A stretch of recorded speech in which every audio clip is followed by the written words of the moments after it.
And I'll elaborate more on it later. Pero ever since, as early as 9 years old, 9 years old for me, and now I'm turning 22. So it's a full circle moment that we've been in talks with Sina Boss Vic, and the circumstances finally aligned, and this deal has been months in the making. Wala lang talagang sobrang excited lang ako. I'm most excited to introduce myself, mas lalo magpakilala dito sa ating mga friends and members of the media. So, okay, our table's almost set up, but I have one last. Eva, the sure choice for you.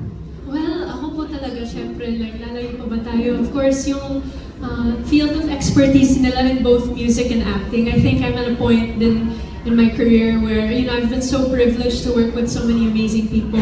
And for this to finally come together, syempre, dito sa Viva, I'm really excited to learn, especially from Sina Boss Vic and the rest of my Viva family. And it's just really exciting po kasi what made it really certain for me is that I really saw that our vision aligned for me when it came to my career, especially at this yung particular point na ito. So it really just felt like a stars aligning moment for me with this partnership. Okay, I hope you're ready to answer more questions. Yes, I am. Thank you so much. I'm sure several projects have been lined up under Viva. So what can you share about your first project for Viva?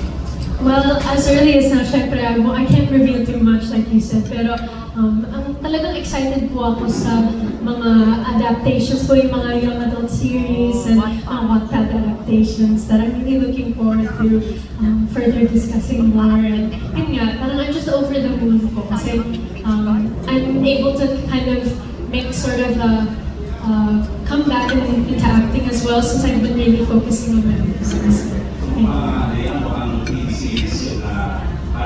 Parang acting first project. Potentially, yes. Okay, second question. Few days from now, you're turning a year younger. Yes. So, Mga 5 days na po eh. Advance happy birthday. So, ano Salamat po. birthday wish mo? Oh, my birthday wish. Siyempre, alam ko talaga. I mean, I guess, growth po sa aking career po. Ang excited po dito talaga sa partnership na to, I guess, just to share din lang po, is this is the first time that UMG and Viva are partnering with me, which is so exciting. It's a once-in-a-lifetime opportunity. So, ang wish ko talaga is talagang mag-bear fruit ang partnership na ito, and success po, and of course, just many more experiences to learn from.